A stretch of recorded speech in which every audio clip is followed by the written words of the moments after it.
So before we begin this talk, it's important for us to pause on a land acknowledgement. And I'm joining from Toronto, the traditional territory of many Indigenous nations, including the Mississaugas of the Credit, the Haudenosaunee, the Anishinaabe, the Wendat First Nations, and so many others. The so many others that I just said, that term carries a lot of weight because by naming some nations, I'm automatically further erasing others. I am a settler on this land with Irish heritage, and like many other settler people, I have significantly benefited from living here on Turtle Island. And at a literary and health humanities event, it's important to reflect on settlers' historic destruction of Indigenous health practices and artistic heritage. And words spoken for a land acknowledgement like this one are not enough. And we encourage you to take steps towards reconciliation through everyday actions, and that could look like shopping at Indigenous owned businesses and donating to Indigenous run charities. Two places I can suggest for those uh, joining tonight are Resist Clothing, which is a Toronto based Indigenous owned clothing label that sparks conversation through thought provoking design. They have really awesome tote bags and graphic tees. And also for nonprofits, I highly recommend the Indigenous Curatorial Collective. It's all Indigenous run and led, and they aim to support and connect Indigenous curators, artists, writers, academics, and professionals through various methods of gathering. And in addition to monetary donations, they also love to receive books, exhibition catalogs, travel points, and if you wish to volunteer, they're also very open to that. So you can find all that information at the Indigenous Curatorial Collective website. My name is Mick Jones. I am a poet, arts educator, and cultural producer. I curate Cross-Pollinations in collaboration with Rhiannon, who I will now pass the virtual mic to for more on the series and tonight's event. Thank you so much, Mick.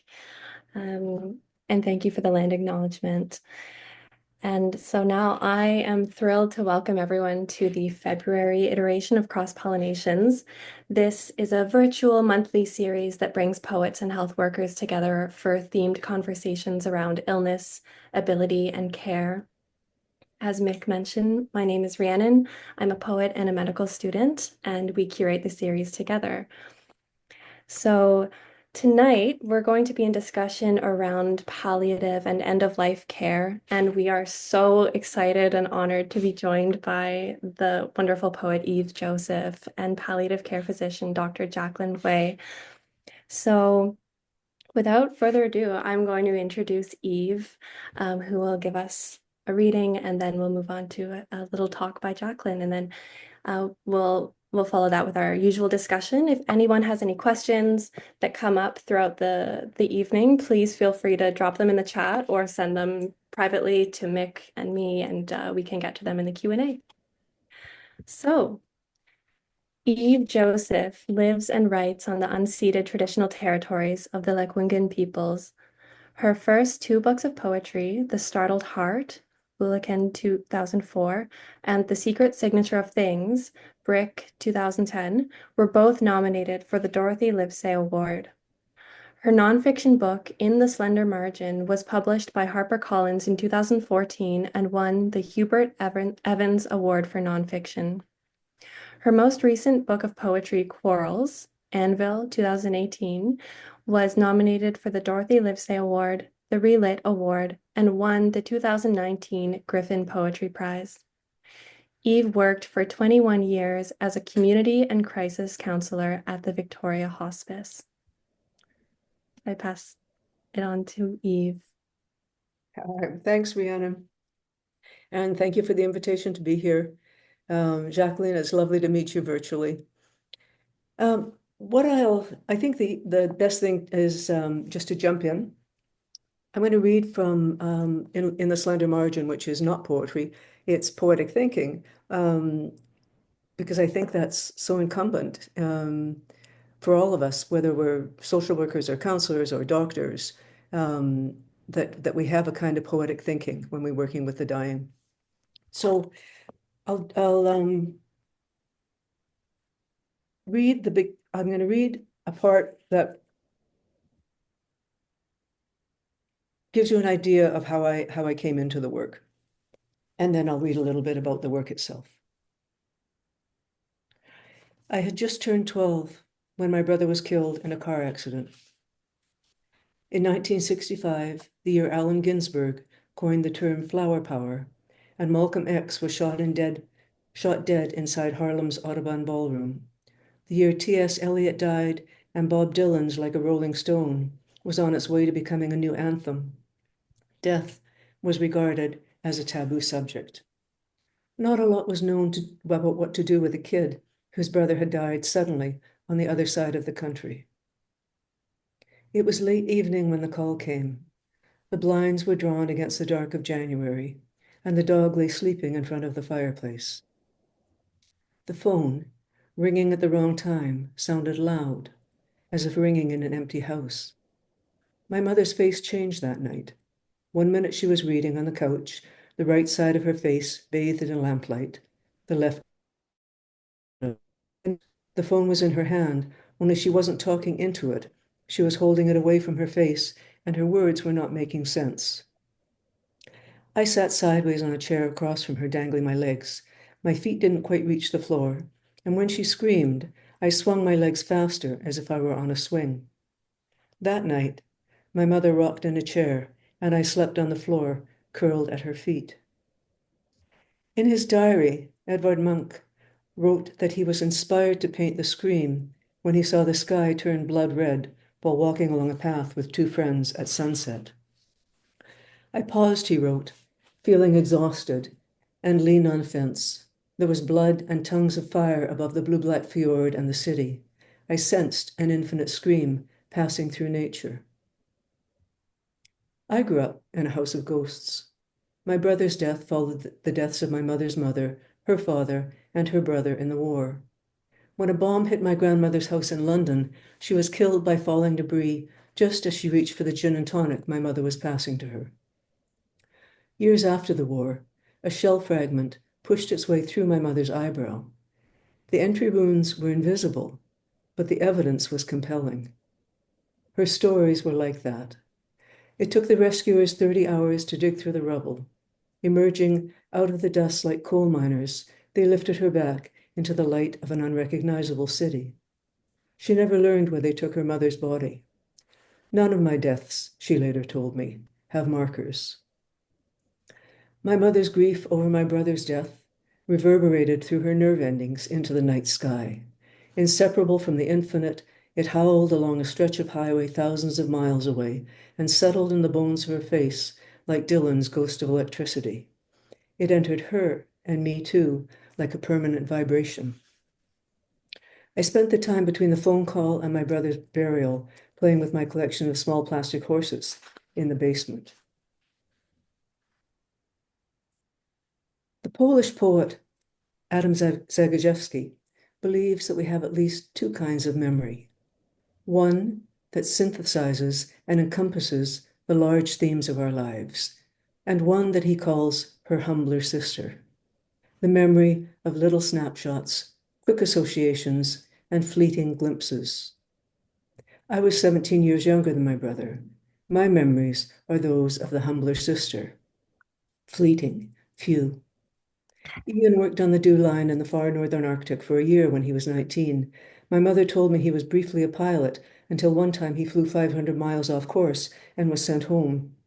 By the mid-1950s, jets routinely broke the sound barrier, and whenever a sonic boom hit, rattling our windows and shaking the clothesline, I would point to the sky and say, E, E, E. Sometimes a memory is no bigger than a vowel. A single sound, and I see him, a 19-year-old god of thunder in his silver cockpit, splitting open the skies. The same god who, on a trip south, blew all his wages on a Rolex watch and got briefly engaged to Miss Canada. Mrs. Canada, actually. I don't know what it was. It was some strange thing. 28 when he died, thin and dark-haired with high cheekbones. He had a rangy beauty, part Kerouac, part altar boy. He was beautiful, unfit, often drunk, and blazingly intelligent. After completing his master's thesis in English in 1962, he left for Toronto to study with Northrop Frye. He shone like the silver I took out of its red velvet case and polished every Sunday. As we have all aged, he has remained pinned in our imaginations as a young man, with all the vitality and recklessness of youth, more alive in death than he ever could have been in life. When I was a young girl, I fell in love with poetry one afternoon in grade 5. My teacher, Mrs. Black, leaned against her desk and read to us from Shelley, Keats, Byron, and Blake. Time slowed, the way it slows when people describe an accident or a trauma. And I remember thinking I could actually taste the words she was saying. After what was an archetypal thunderbolt experience, I wrote into my early 20s and then stopped for 30 years. When I returned to poetry, having worked with the dying for many years, I realized how the two things are twinned. I met my husband, Patrick, at the late Al Purdy's 80th birthday party. We stood in a doorway talking about death and poetry long after the last guest had left. The borders between the two are blurred. The language of both is metaphor. Mythology, legend, imagination, and poetry grow out of the same black soil as death.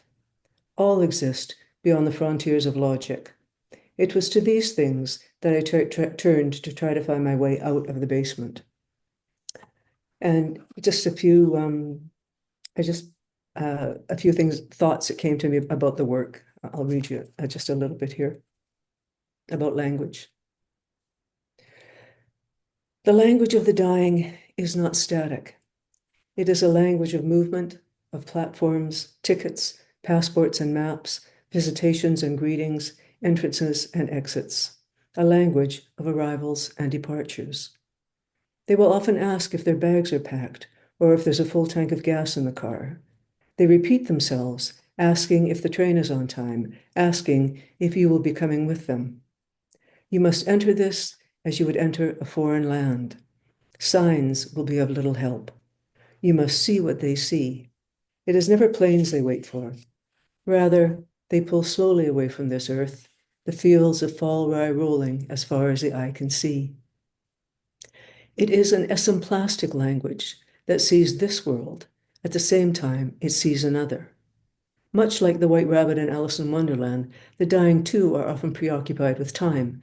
I'm late for a very important date. No time to say hello, goodbye. I'm late.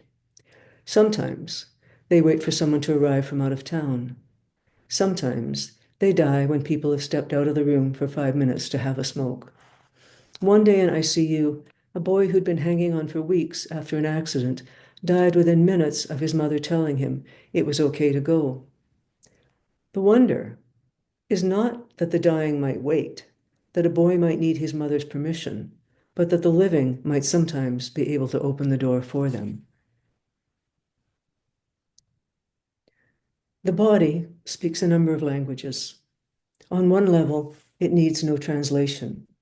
On another, it requires that we become translators and interpreters if we are to be of any help. Whenever I'm away on a trip, I know that I will start to return home in my imagination at least 2 days before actually leaving. The dying, too, will often withdraw from loved ones days before death. They often leave us before we let them go. Over the years, it became apparent to me that the dying regularly shove off from shore before untying the bowline. Some kick off blankets and remove their clothing, as if fighting their way back to the womb. Some turn to face the wall and disappear into an opening only they can see.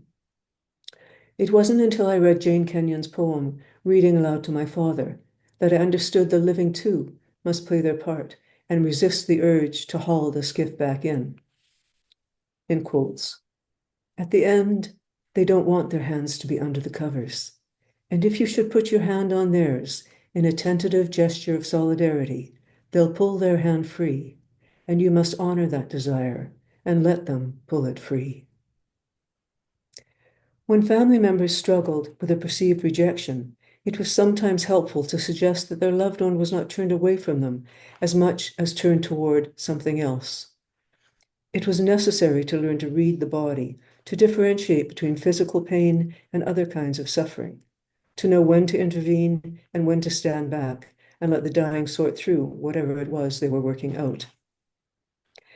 If it is close to impossible to translate the music at the heart of poetry, then the same thing must be said for any attempts to precisely translate the dying process.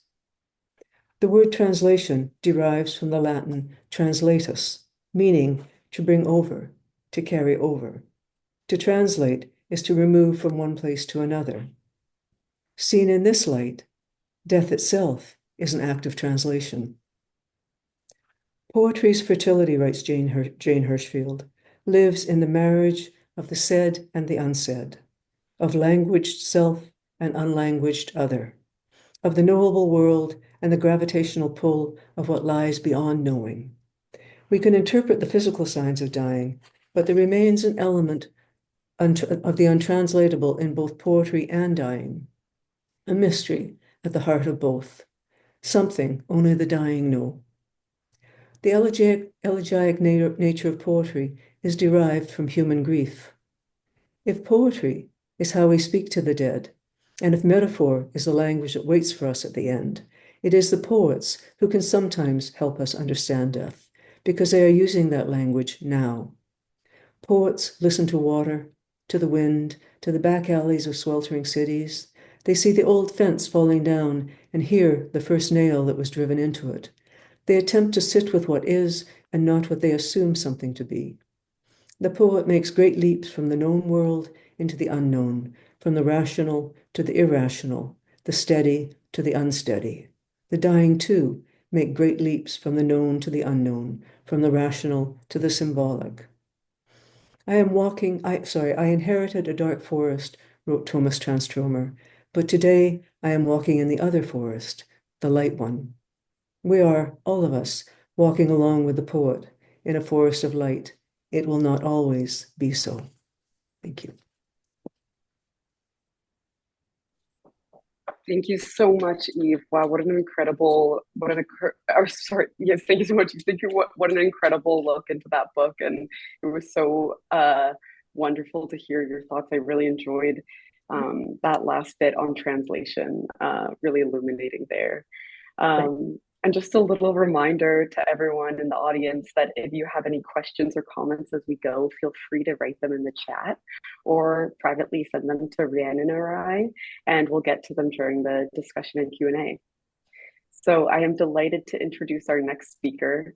Dr. Jacqueline Hui has dedicated over 2 decades to the field of palliative care, practicing in Canada and teaching internationally. She is also the faculty development lead for the Department of Family Medicine and Director of Teacher Development with the Office of Faculty Development at the University of Calgary, Cummings School of Medicine. As a physician, educator, and advocate, she has a deep understanding of the importance of presence, meaningful connection, compassion, and resilience.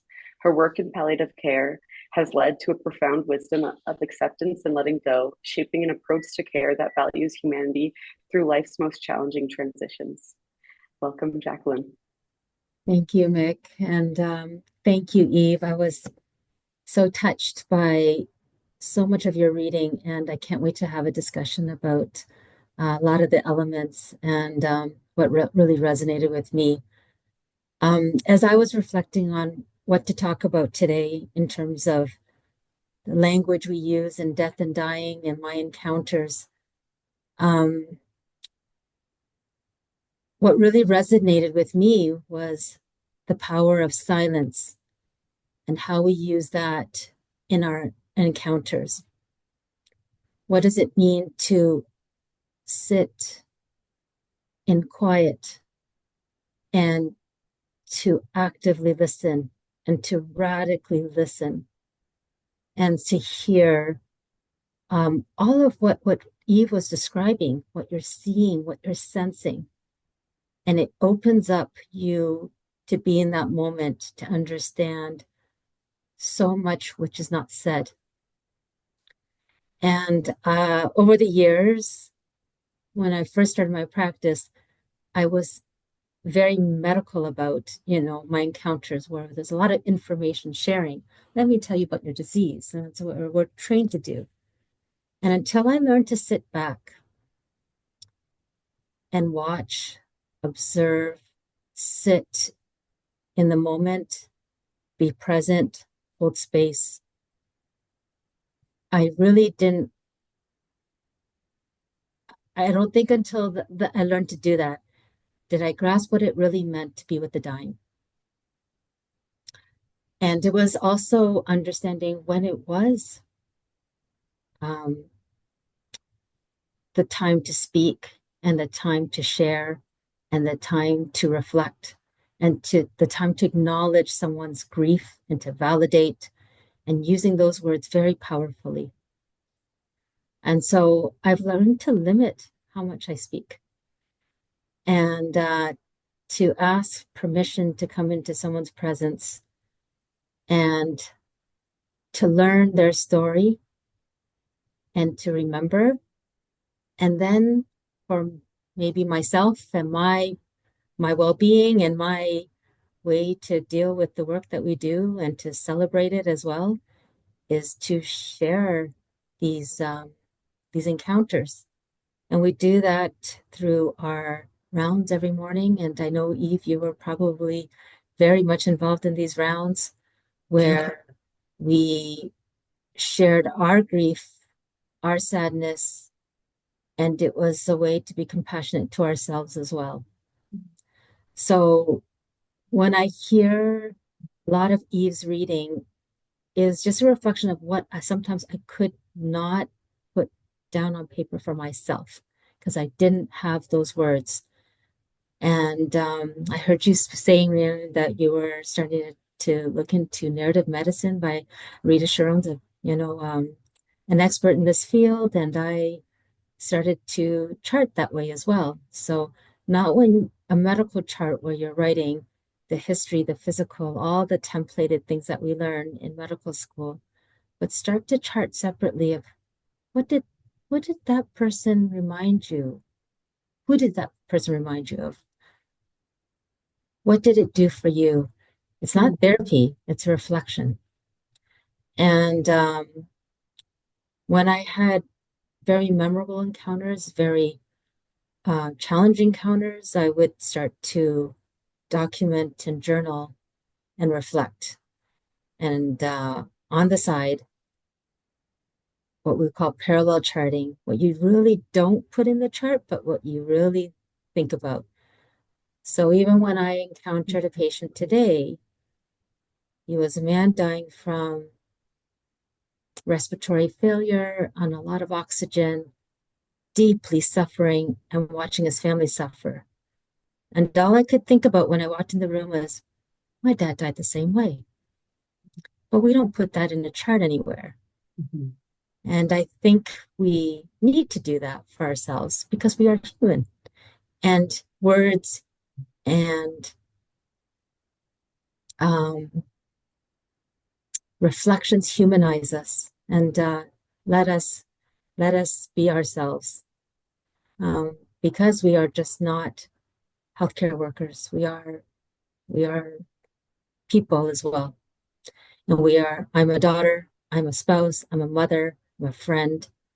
And to recognize that when we walk into a room, that we are sharing that humanity between two people and maybe a family as well.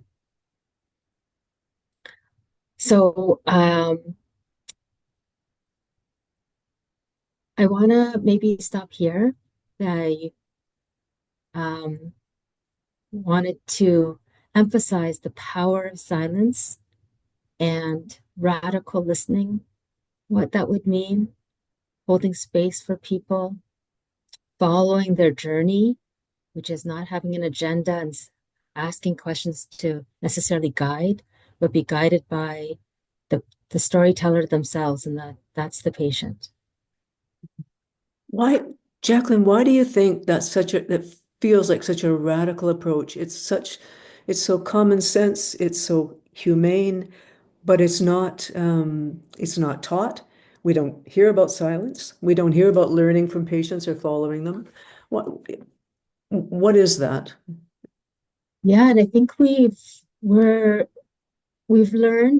in medical school, and I know other healthcare professionals as well, is to talk, is Mm. we're trained to ask medicalized questions, information share. So I ask a question, I get something back, and I share. And it's just that constant pattern versus sitting still and Right. not having an agenda coming with these set questions. Hmm. Yeah, I think it's our training. It's also our discomfort. It's easier to go to something templated. It's totally, And totally. and how many times have we, asked the question out to the universe and you're and there's silence and it's uncomfortable, so you start filling it in as well. Yeah. Uh, yeah, I've learned to count sheep, and while I'm sitting still, and something always comes up. Can Something I always. ask you? I'm jumping in here. Can I ask you how you came to that? Because you were obviously in a system that didn't, teach that. How did you come to that? Because I think it's extraordinarily important as well. Yeah, and I think it's time. And I'm sure Eve, as you see start to see patterns where I'm not, this patient's not sharing with me. And I feel like I'm being kind and compassionate and I'm respectful, but the person's not really sharing with me. And I think it's because you're not giving them enough space to do that. And I wonder how you came to that. And a space where you're obviously observing enough to write about it. It took me, that's a great question. It took me 10 years to write the book, having left hospice. Um, I I tried in poetry. My first book was a book of ghazals, so it's a really associative couplets that just move by association. They track the movement of the mind. John Thompson, another late Canadian poet, said, and I loved that because I couldn't find a way to write a narrative. These stories, they were either too sentimental or too difficult. And they weren't my stories. So if I could find just images and fragments, that was a way to sort of stitch them together. But um, I was thinking about that very question today, and I was thinking, why did it take me 10 years to write this book in prose? And prose was the vehicle that allowed me to think. I hadn't, had a writing group at the time, and they were wonderful because they said to me, I'd bring in a little sample and they'd say, more, go, just more. And so the book became a way of thinking for me. I'd come to the end of a thought and then I'd follow it further. Um, and I thought, today thinking about why it took 10 years, I thought of, one of the poets I first fell in love with, who was Rilke. And what Rilke said is you have to forget you have to forget your memories and trust that they come back and that they then become part of you. And so I didn't try when I was working daily, for 21 years. I didn't jot notes down. I didn't do any of it. I just worked. Um, but when I came to write the book, it was true what Rilke said. The memory comes back, but it comes back in a different way. It comes back as an expression of yourself. So as opposed to thinking about those memories and writing about those memories, I wrote what had stayed with me. I wrote the things that shaped me, good and bad. Yeah, and I heard in your reading a lot of this accumulation of probably imagery Mhm. and um and you start connecting them, and even for me, like when I was hearing it, oh yes, that makes sense now. For example, travel, how people at the end of life, there's travel themes. So Yeah, whether it's a train or a car or walking to somewhere, a highway, and one that stuck with me as an indigenous Métis leader, he had wild horses. That was his travel, and goosebumps when he told me that. But it's only over time when you start to put it together and maybe yeah. being away from it, where you can start to see those patterns. And to be able to, oh, what the book started actually when the late P.K. Page, he was a wonderful, wonderful Canadian poet. Um, And she said we were talking about, she died years ago. We were talking about hold on, it sounds like someone's bumping up the stairs here. Just on this little sorry. I said to her that poetry, that the language of poetry and death is metaphor. And she said, well, you write about it. You need to write about it. Sorry, I lost my train of thought for 1 second there. Can I ask how you made that leap into writing into writing? Like how did you start poetry? And I'm not brave enough, and and it always feels not good enough, my writing, because my husband used to tell me, journal about these patients that you tell me about and your encounters. And it always just feels like this is yeah, just not good enough. So how did you start? I never think my work is good enough. And that's not being coy. That's the truth. I have the biggest editor in the world sitting on my shoulder. Um, you know how I came back to writing? I wrote when I was young. I loved poetry, as I said in that little excerpt. You know, my grade 5 teacher, I fell in love with poetry. Wrote, my teens, and then I stopped. I was raising 3 kids. I was married to an Indigenous man. Our whole world was, was busy, and I was learning so much in that world. And then my mom turned 80. This is such a crazy answer to your question. And I thought she'd always thought, oh, you should write, right? So I wrote her a 10-page poem when she turned 80. And I mean, really, it's like a terrible poem. But she loved it so much. But what happened to me is I remembered what it was to use language. And I just started to read voraciously. I read poets. I read, everything I could. I went to a creative writing for a year, but I ended up leaving because I knew that I needed to figure it out myself. I'll tell you the best writing advice I ever had. I was set to go on this was early on. This is, this would be about 30 years ago. I was set to go to another workshop, and we went to an open mic, and person after person got up and spoke like the mentor. They wrote like that person, and I couldn't do that. And I leaned against my husband at the time, my husband, Patrick, and I said, what am I going to do? And he said, well, what you're going to do is you're going to go to the Sylvia Hotel with a bottle of whiskey, and you're going to hole up like writers have done forever. And that's what you're going to do. You're going to learn to write. And I did. So it was, what that meant for me is that I wasn't going to get it anywhere else. I had to just start, and and as the more that you write, the more you read, you begin to, it sounds cliched, but you begin to find your voice. You begin to find, what draws you, what interests you. Thanks for sharing your journey. I just started, one of my palliative care colleagues taught me a technique called the 55-word poem. So you just write and write and write and write, and then you just start scratching things out until you have 55 words. And it's amazing what comes out. And usually these are, of course, from our experiences of being in the room, in the moment, what you're seeing and observing, the clock, the smudge on the wall, and the dynamics, or the dog that's, lapping at the bedside of, the patient. And all kind of start coming to mind, but you don't know how to write about it. But that was a really easy way for me to get, try something. And I think it's the same. It was exactly the same for me. It was, the images that stuck out. Your parallel charting really intrigues me, because I think that's a kind of poetic thinking. I think, with regular charting, it's different.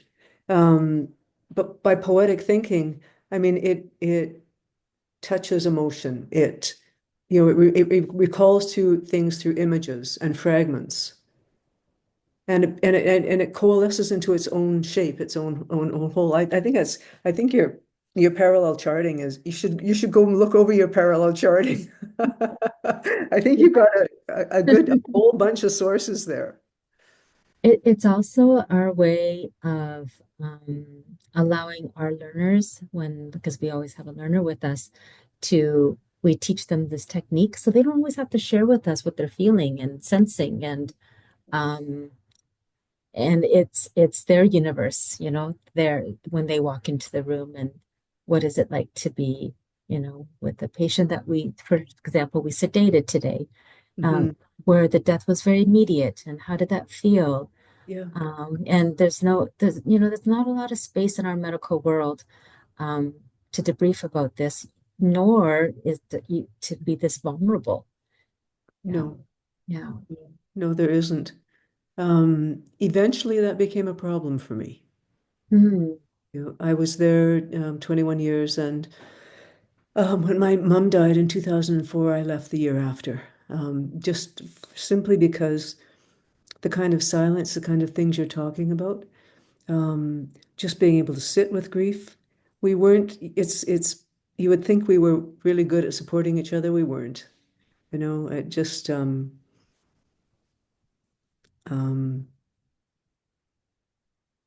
yeah, yeah. It was unfortunate. yeah. I Mhm. think the people who do this work sometimes carry a lot, and we don't give space for us to share our own grief and losses and challenges. One of the things I was thinking about as well, when we're thinking about not just language, because sometimes it's hard to say the right words um, Absolutely. to the patient, to each other. Hmm. Um, and sorry doesn't seem enough often. So we started some rituals in our work, and I've really appreciated them, and I copied because I learned from other teams that were very effective. So, for example, when you begin the day, you put on maybe a chain or with a charm on it that symbolizes your work together. And when you, at the end of the day, you tuck it away, so you go home and you leave it behind. And Hmm. there's an exhale there. And I'm lucky that I'm able to walk to work. I think that's one of the many gifts that I have in my life and that I'm very grateful for. They say that the distance that you walk to work or to get to work is, makes it inversely proportional to happiness. So I have time to reflect, and I have a reel in my head about how did that go? What was the day? What was hard? What can I let go today? Mm. And I can imagine that poetry and writing can be that outlet as well. It absolutely can. And it's, the wonder of it. I look away when I think, the wonder of it is that you don't sit down, knowing what's going to come out. You're surprised. Robert Frost says, no surprise on the writer, no surprise on the reader. And I know a poem doesn't work if there's no surprise, if I'm not surprised by what comes out. And I, there's I don't know, there's other things that just feel serendipitous. Um, when I was invited to read in Vancouver at Green College, and I was reading an excerpt by my brother. As I said, my brother died when I was 11, and I got to Green College early, and I walked down the mall. UBC is East Mall, West Mall. I walked down, and I thought to myself, well, Ian wrote a thesis. And so I stopped, and I asked someone if there was a library, and there was one right beside me. I went into the library, and I had to get back I was now needing to go and do the reading. But I said to the librarian, I know nothing. My brother, he came here in 62. I think he has a thesis. I don't know. And she called me that night, and his thesis was on Old English. It was on poetry. I had absolutely no idea. So what I'm saying in a long-winded way is poetry itself leads me to things that I have no idea about. Mm. It's a kind of wonder still in my life. Um, when you think about your writing, and I could see there were some themes about your mother's grief around your brother's death and your own grief and your own memories. Um, can you share maybe what writing did for you with being able to write all this down? Yeah, absolutely. It's a good question, Jacqueline. Um, I didn't realize. Um, you know what? I'll be right back. Oh, okay. My son-in-law just came in, he's going out on a bike ride. They've been very sick. This house has been very sick. Sorry for the interruption, guys. So the question about what poetry did for my own grief. Mm-hmm. Silence is interesting because my mom's grief was so big that I had no place for my own grief. There's no blame there. There just was no room at all. Um, and so I had unresolved grief, up into my, early being a young woman. And I didn't know that. I went and did a degree in social work, and the hospice was a couple of blocks away from us. I'd never thought of working with the dying. It had never entered my mind. But I went and I volunteered there, and I got hired right away. And what I realized, it must have been a few years into the work, what I realized is I had gone to work with the dying so that I could process my own grief. And it took years and years so that I could see it. And one other thing I'll say is one of the things I wondered about when I was writing is when we do something for one person.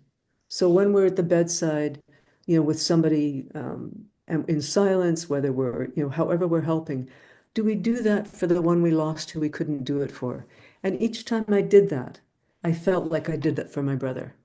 He died, on a country road in a car accident, so nobody was there with him.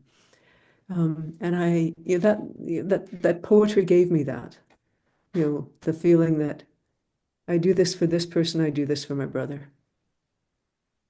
And it helped, enormously with that. I felt like I got him back in the writing of the book. We were, 17 years, I was 17 years younger, so I don't have a lot of memories. Like I said in the beginning, I'm the humbler sister. My memories are just fragments. Hmm.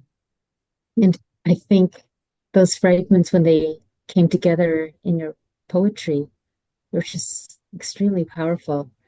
And so I think what you did for yourself, you did for others, not just in your work in with the death and dying, but also um, allowing people to grieve, showing how people can grieve. Yeah. Yeah. Well, thank you, Jacqueline. I think, I'm going to be thinking after we leave here, I'm going to be thinking a lot about silence. I think what a brave thing in some ways it is to be in silence with people. I really like hearing you talk about that. We go in as often as if we're the ones who carry the knowledge. We don't. I mean, we carry certain kinds of knowledge, you know. Um, we know things that can help, but we don't know the full picture. No. And until you learn the patient's values and their wishes and Mm-hmm. their their hopes and what they think their journey should look like, we know nothing actually. Mm-hmm. There's nothing to prescribe until you understand. No. You know, we deal with symptoms. You deal with symptoms. Um, but there's so much more than that. And often it ends with just dealing with symptoms. Mhm. Hmm. And I wonder, like, even when we talk about symptoms, just the word pain, how loaded is that? Yeah, yeah, And so we used in yeah, palliative, total pain picture, but just the word itself yeah. evokes so much. Fear. Hmm. Hmm. And when we think about death and dying and we use the word dying, I think people associate sadness, grief, but some people are rejoicing. They are welcoming Hmm. death. And we Hmm. forget what that, these words evoke very different emotions in different people. Yeah.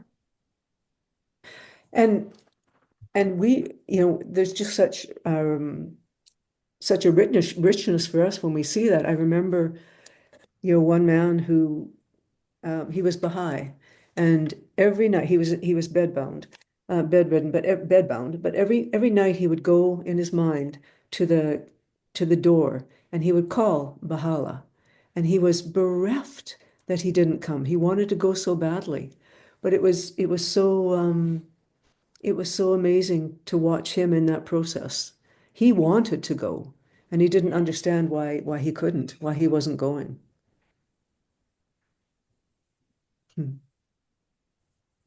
There's certain people you remember. Yeah, for sure. Yeah. What Um, what brought you to So just palliative work?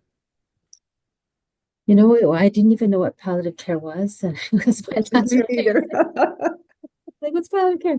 So, 20 years ago, probably that field was in its infancy still, and a lot of the work was around HIV, AIDS, and Yeah, just yeah, trending into malignancy and cancer care.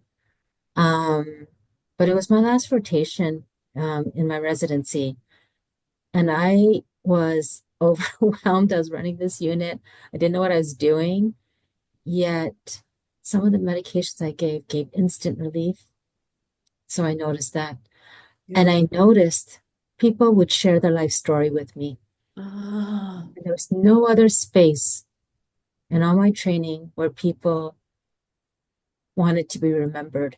yeah. And that to me was such a gift Hmm. and probably a reminder of why many of us went into, healthcare work, whether social work or nursing and others. But for certain in medicine, I think many of us go because we like the science, and then we said we are going to help people. We like that aspect. Right. But until you share that experience where people are vulnerable and scared and giving you their wisdom and sharing with you their hopes and dreams and what Yeah. didn't work and their advice in life, don't do this, don't wait till you Yeah. retire, um, Yes. just feel I felt it it felt like it was the only way to practice medicine, actually. Mhm. Yeah, so I came back to it. I started to do more, all the sexy stuff like acute care and emergency medicine, but I came back to palliative care, remembering this is this is what makes us human, and our Mhm. connection with people. Mhm. I felt um it sounds like we're so similar in this way. My training, in order to do this work, in order to work with the dying, the social work training helped in terms of giving some kind of structure. But I think everything I'd ever done, worked on freighters, been a mother, seen, had loved ones die, everything is called forward. It's not just your training, it's completely who you are. Mhm. And that's probably what makes your book so special, Mhm. because you can kind of see those accumulations. Like it honestly, I was awestruck by some of the lines you used, um, because you put in words what I've never been able to, What, given what, what we probably both shared and witnessed together. Yeah, well, thank you. Yeah. It feels like, you ask about writing. It feels like a gift. It feels like, I don't think I can, I don't think I'd love to write more prose. I don't think I can. I think that's gone. I, but yeah, it's the act of creation, the act of creativity in writing, in the way you practice medicine. That's a creative act. And so language becomes a thing that we record with, but your very use of yourself is a creative act. It's not that far to write it. Yeah. No. And the work we do, we're advocates, I think, in for the patient's voice and for the for this field, so that people can all have a good death. And it's the only way we can do it is about to talk about it. Yeah. And sometimes the way to talk about it is to have someone write about it, and then you can reflect on the pieces. Yeah. So I just see it as another way to advocate. Yeah. Advocate, yeah, yeah. That's I just a I just think it's beautiful. not fair. Hmm? Oh no, no, please continue with your thought. I just think I think you just need to do it. It's all there. It doesn't have to be a certain, whatever idea you have of writing, just let that go. Writing is what it's yours. The more you write, the more you'll read, study, find, what you love. But there's just a place to start. I mean, I wrote a terrible poem for my mom's 80th and fell in love with it. I'm That was not it. 80 yet, so I have a little bit of time. There's no big secret here. Uh, Well, thank I you for think that this conversation, Eve. Yeah. it's been so lovely. Hmm. that I can say, I think on behalf of the whole audience, that was such a riveting conversation and an absolute privilege and pleasure to witness. Thank you so much, Jacqueline and Eve, for joining us tonight. That was so much our pleasure. Thank you. Thank you. It was Yeah. really Thank lovely you to for have this on. attending. And I'm sure it won't just be me that will be thinking about so many of the things mentioned in your discussion and your mutual reflections back and forth of your journeys to palliative care, writing, and empathetic care practices. Um, yeah, I want to sit in on the coffee date that I hope happens between the two of you and just keep I hope listening. so. Your fly I on the would like wall. that. If you ever come to Victoria, let me know. likewise, Eve, and Patrick, Yes, and everyone else, you can look yes. me up. Yes. Well, we are just so grateful for your sharing of your experience and your life's work, and um, hope to hear more. And we'll for sure be following all your future journeys. I'm really excited to read your book, Eve. It was Thank it was really a pleasure to listen to you read. You thank really you held the room. And a Zoom reading is always a bit funny, but you really held the room. So you. It's congrats to good. both of you on a wonderful event. Yeah. And to all our audience, thank you so much for joining. Thank you so much for being here. We are so lucky to have such a diverse group here tonight listening, and all the cross-pollinations. For our next event, which will again be the last Wednesday of the month, but for March, we'll be taking a more conceptual turn. And actually, your talk was so illuminating because it's going to be on translation, and we will have psychotherapist Ashay Thiessen and writer translator Claire Foster joining us in discussion, and we're going to be talking about translating like the human experience and body experience that is so essential to talk therapy, and then also the art of translation. So the excerpt that you read, Eve, taking us back to that Latin to carry over was really That's the good. perfect segue for us. All right, everyone, that was Cross-Pollinations on Palliative Care. A little virtual round of applause, and we can't wait to see everyone next time. Thank you.